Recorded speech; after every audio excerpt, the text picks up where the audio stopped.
Welcome to the Perspicacious Perspective. If you've ever wondered what Russia's gulags were about, then this episode will paint a picture of what they were exactly, how they came about, and what the significance of this part of the 20th century history meant for far-left communism and Russia. The Gulag system is one of the darker and most significant chapters in 20th century history, especially within the context of Soviet Russia. So, what were the gulags? The Gulag is actually an acronym for a group of words in Russian that refer to a main administration of camps, and was a vast network of forced labour camps established during the Soviet era, particularly under Joseph Stalin's rule from the 1930s to the early 1950s. While prison camps existed in Russia before the Soviet Union, the Gulag system was unique in scale, brutality and political intent.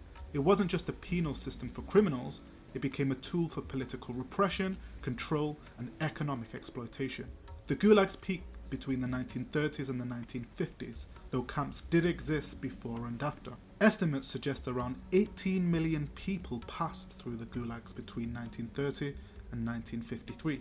Death rates varied but could be as high as 5 to 30% per year in some camps, especially during World War II.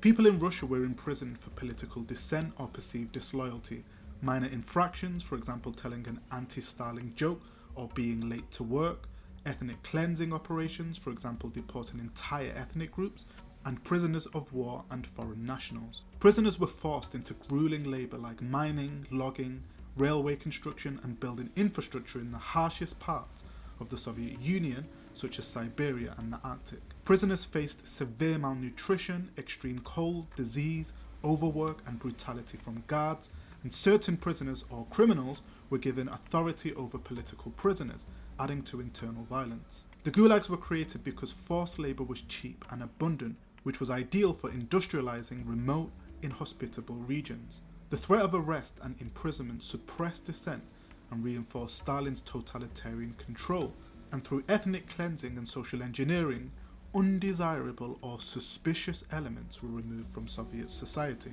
Who started the gulags? The modern gulag system as we recognize it today was created by the Soviet government under Vladimir Lenin.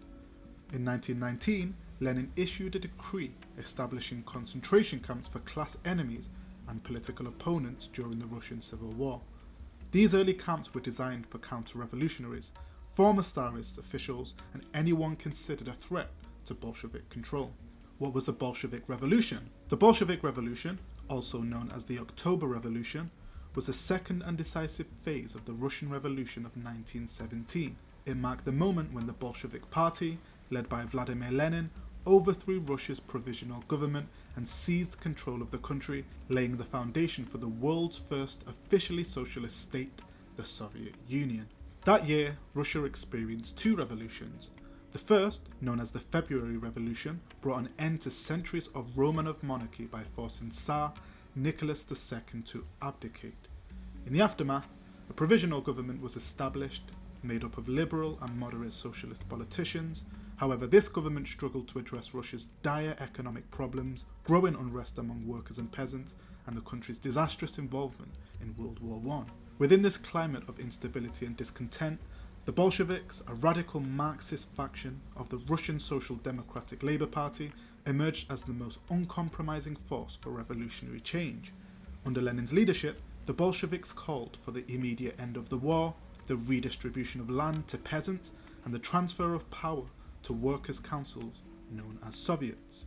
They believed that only a swift and complete overthrow of the existing order could bring about the socialist transformation they envisioned.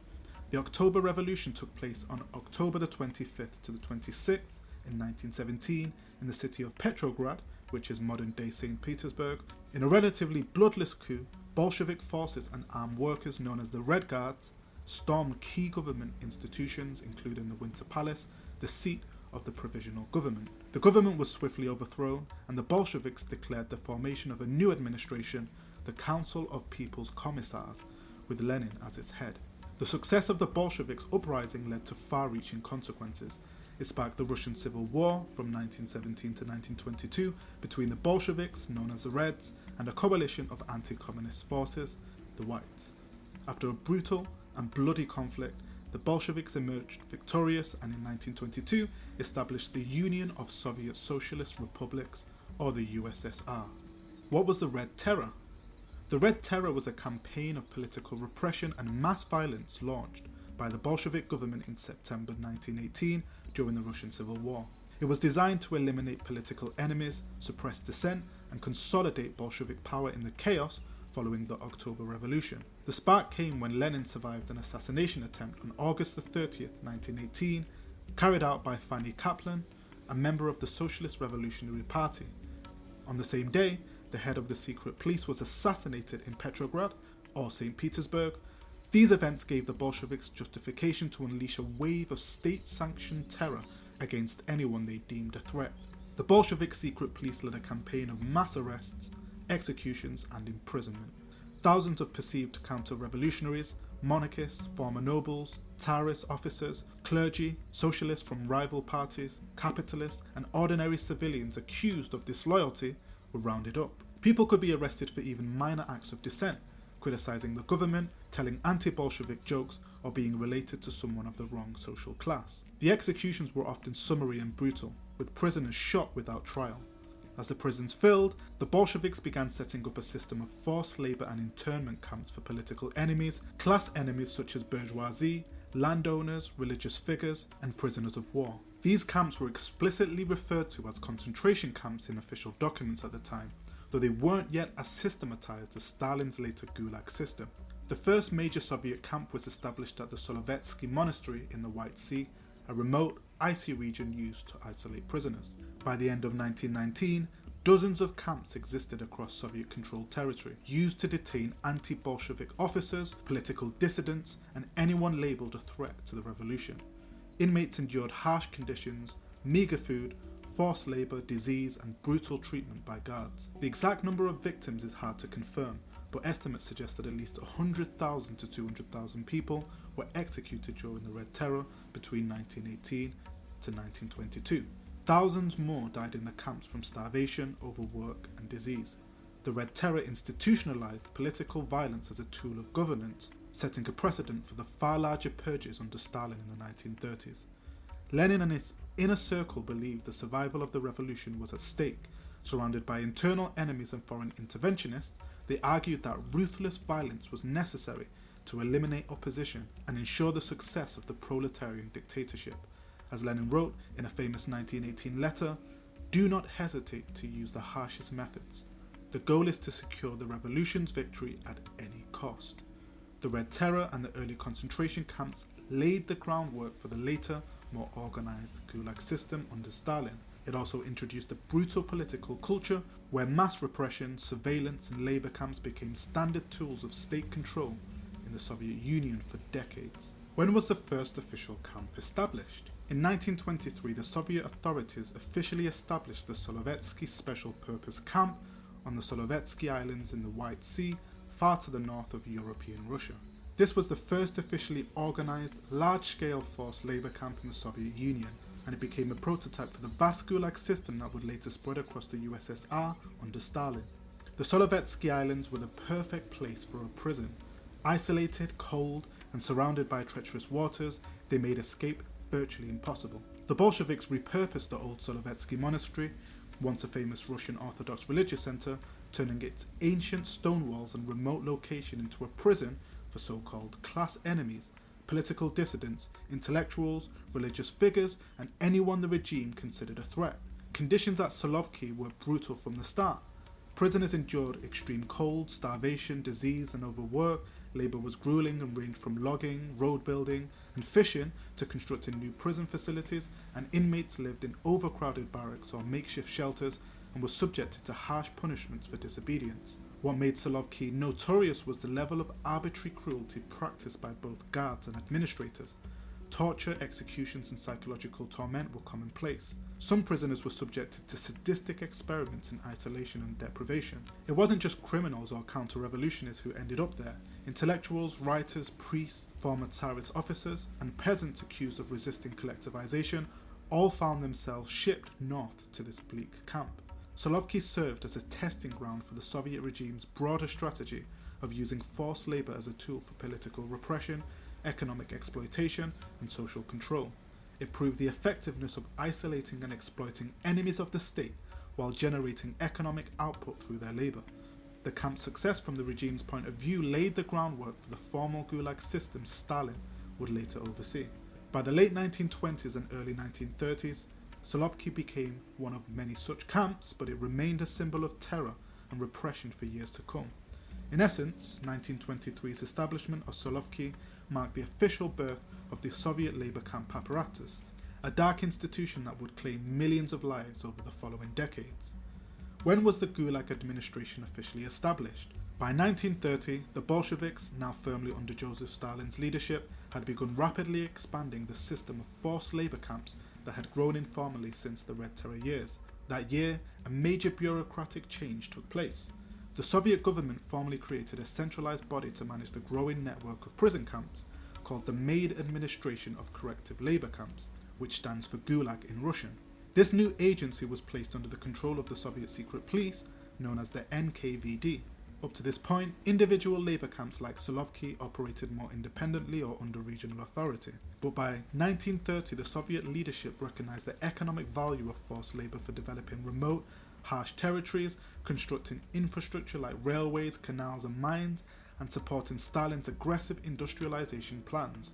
The camp population was skyrocketing, driven by mass arrests during Stalin's first 5-year plan from 1928 to 1932, targeting so-called kulaks, who were wealthy peasants, political dissenters, and other undesirables. A centralized administration allowed for standardized management of camps, coordinated labor assignments, and systematic repression of millions labeled as enemies of the people. The NKVD, or the Soviet secret police, was more than a police force. It was a political weapon of terror. Under Stalin, it became infamous for organizing mass arrests, executing political purges, and running the forced labor camp system through the Gulag administration. By placing the Gulag under NKVD control, the Soviet regime ensured the labor camps served both as a means of crushing opposition and a source of cheap labor for state mega projects like the White Sea-Baltic Canal and later the Trans-Siberian Railway expansion. By the mid-1930s, the Gulag system had become a sprawling empire of camps stretching from European Russia to the Far East. It would imprison political prisoners, criminals, ethnic minorities, religious figures, and entire families. At its peak in the 1950s, it held over 2.5 million prisoners at one time, with millions more having passed through or perished within its confines since its inception. 1930 marked the beginning of the Gulag's transformation into one of the most notorious instruments of state terror in modern history. What was the 5-year plan? In 1928, Joseph Stalin launched the Soviet Union's first 5-year plan, a bold and ruthless economic strategy designed to rapidly transform the country from a largely agrarian society into a modern industrial superpower. Stalin believed that without swift modernization, the Soviet Union would be vulnerable to foreign threats and economic collapse. The plan sought to accelerate industrial production, collectivize agriculture, and consolidate state control over every aspect of Soviet life. At the heart of the plan was rapid industrialization. Enormous resources were poured into the development of heavy industries such as steel, coal, oil, and machinery. Gigantic industrial projects emerged as symbols of Soviet ambition.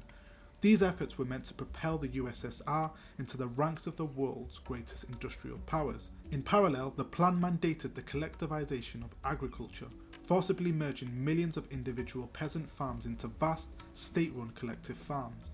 The government seized grain and livestock from the peasants, often leaving them with little to survive on, to fund industrial growth and feed urban populations. A particularly brutal aspect of this policy was the targeting of kulaks, who are the wealthier peasant class, who were blamed for resisting collectivization.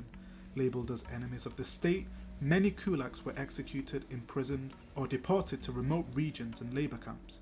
This persecution contributed to the rapid expansion of the Gulag system. The first 5 years' plan's labor discipline was equally harsh. The state imposed impossible production quotas on factories and farms, and failure to meet these demands often resulted in severe punishment, imprisonment, or execution. As a result, widespread fear permeated every level of Soviet society. While the plan succeeded in dramatically increasing industrial output and constructing major infrastructure projects, it came at an immense human cost. Millions of peasants were displaced or perished due to famine, forced collectivization, and political repression. The most horrific consequence was the Holodomor of 1932 to 1933, a man-made famine in Ukraine that claimed an estimated 3 to 5 million lives. Simultaneously, prisons and labour camps overflowed with political prisoners, kulaks and criminals, many of whom were forced to work under brutal conditions on state mega-projects. Despite its catastrophic human toll, Stalin regarded the first 5-year plan as a triumph. It transformed the Soviet Union's economy, strengthened its industrial base, and positioned the country to compete on the global stage. Stalin famously justified the ruthless pace of industrialization by declaring, "We are 50 or 100 years behind the advanced countries. We must make good this lag in 10 years. Either we do it or they crush us." This chilling assertion captured the regime's willingness to sacrifice millions in the name of progress and survival. The first 5-year plan not only reshaped the Soviet economy, but also entrenched a culture of state terror, mass surveillance, and forced labour that would persist for decades.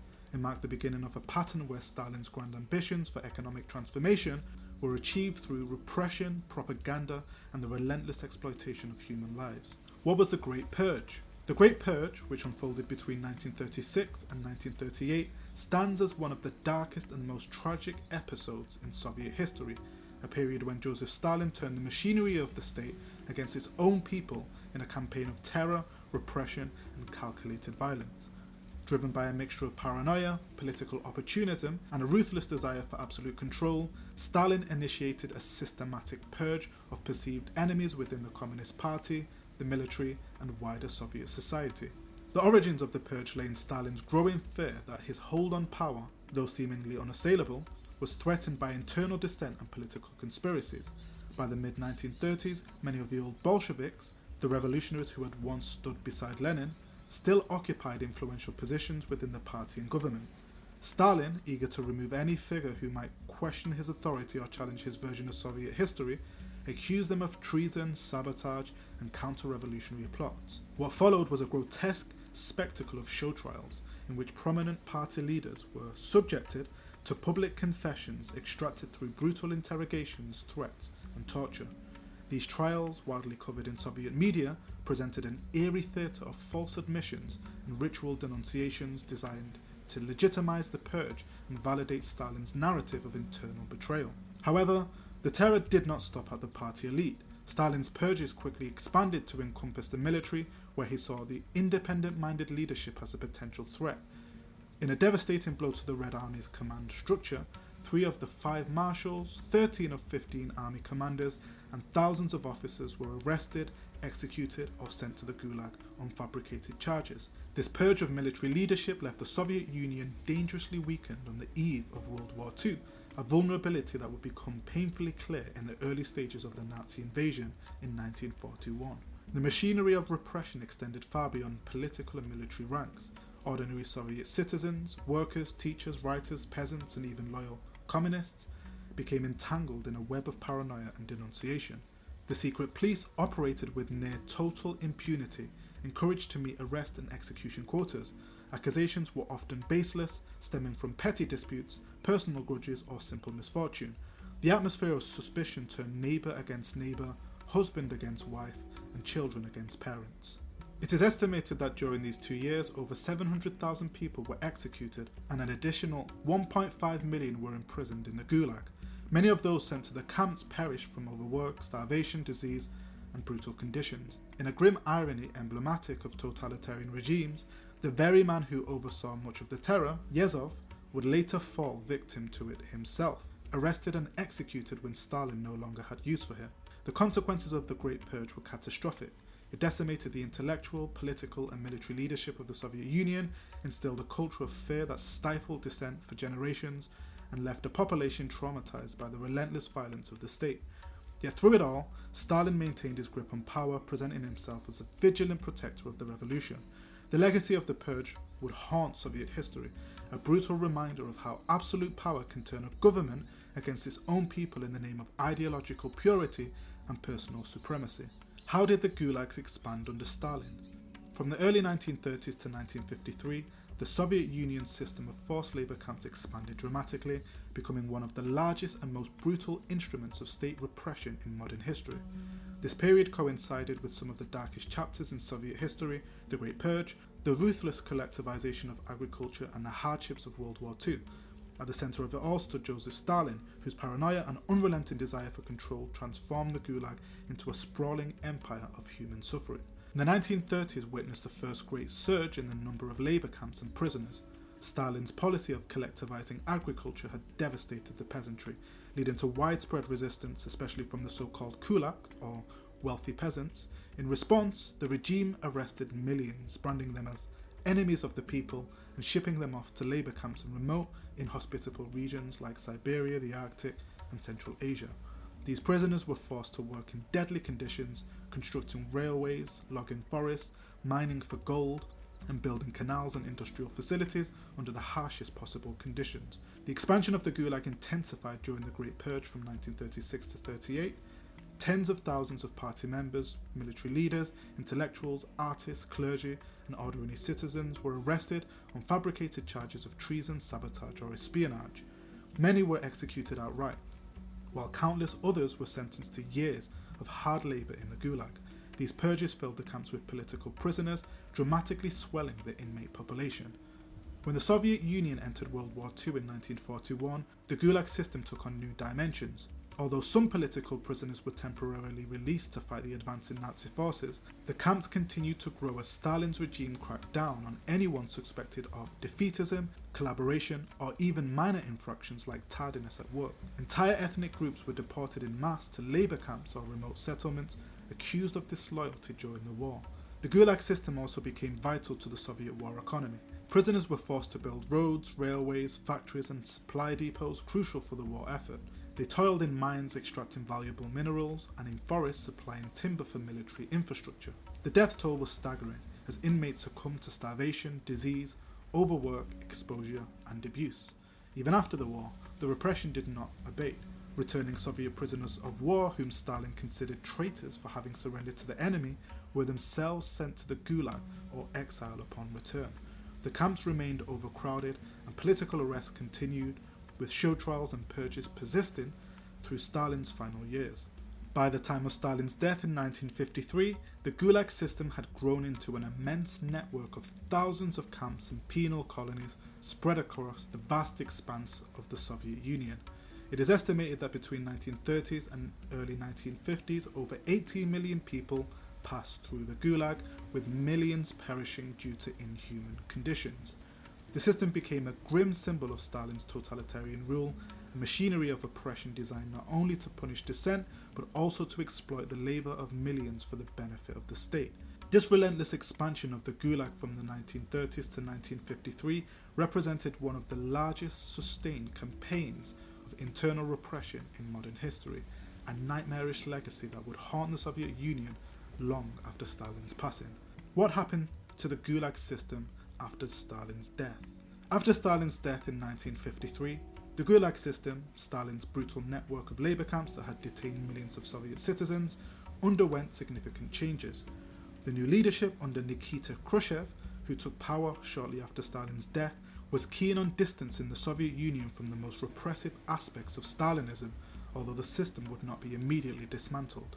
From 1953 to 1956, in the wake of Stalin's death, Khrushchev began a process of de-Stalinization, which sought to dismantle the cult of personality around Stalin and reduce the oppressive measures of his rule. One of the early steps was a reduction in the scale of arrest and political persecution, although political repression did not entirely end. By the mid-1950s, Khrushchev began to scale down the Gulag system. Many of the camps that had been established under Stalin were closed or repurposed, though not without difficulty. Khrushchev issued amnesties for some prisoners, particularly for those who had been convicted of crimes under Stalin's arbitrary purges. However, these releases were not comprehensive, and many political prisoners remained in the system. Khrushchev's thaw saw more political prisoners released, and the Gulag's role diminished. The Soviet leadership under Khrushchev adopted a more relaxed stance on dissent, though it never fully embraced political freedoms. The press became somewhat freer, and the government allowed some criticism of Stalin, notably during Khrushchev's famous secret speech in 1956, in which he denounced Stalin's purges and abuses of power. By the early 1960s, the majority of the Gulag system had been dismantled. the focus shifted to other forms of repression, including psychiatric hospitals for political dissidents and the infamous internal exile system, where individuals could be sent to remote regions without trial. Labour camps continued to exist, but their scope was much reduced compared to the Stalinist era. Though the gulags largely faded out of existence, their legacy loomed large in Soviet society, with many former prisoners and families of victims left to grapple with the trauma. The impact on Soviet society and the Russian psyche remained deep, and many historians argue that the gulags were a key part of the system that enabled Soviet totalitarianism to function. The post-Stalin Soviet Union didn't return to the extreme repression of the Stalinist years, but it retained authoritarian control, and repressive measures were still used to deal with political dissent. The legacy of the Gulag system would continue to shape both Soviet and post-Soviet Russia for decades. Who is Aleksandr Solzhenitsyn? Aleksandr Solzhenitsyn was a Russian novelist, historian, and outspoken critic of the Soviet regime, especially its system of forced labor camps, the Gulag. A World War II artillery officer, he was arrested in 1945 for criticizing Stalin in a private letter to a friend and sentenced to 8 years in a labor camp, followed by internal exile.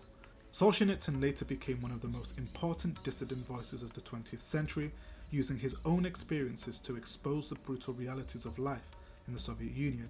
His courage to speak out ultimately got him expelled from the USSR in 1974, though he later returned after the collapse of the Soviet Union.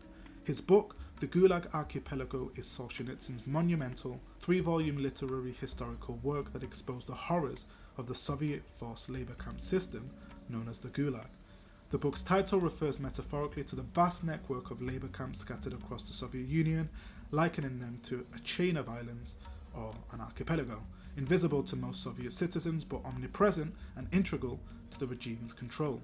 Solzhenitsyn drew on his own experiences and collected testimonies from hundreds of former prisoners, documenting how ordinary citizens were arrested, tortured, sentenced without due process, and subjected to horrific conditions in the camps.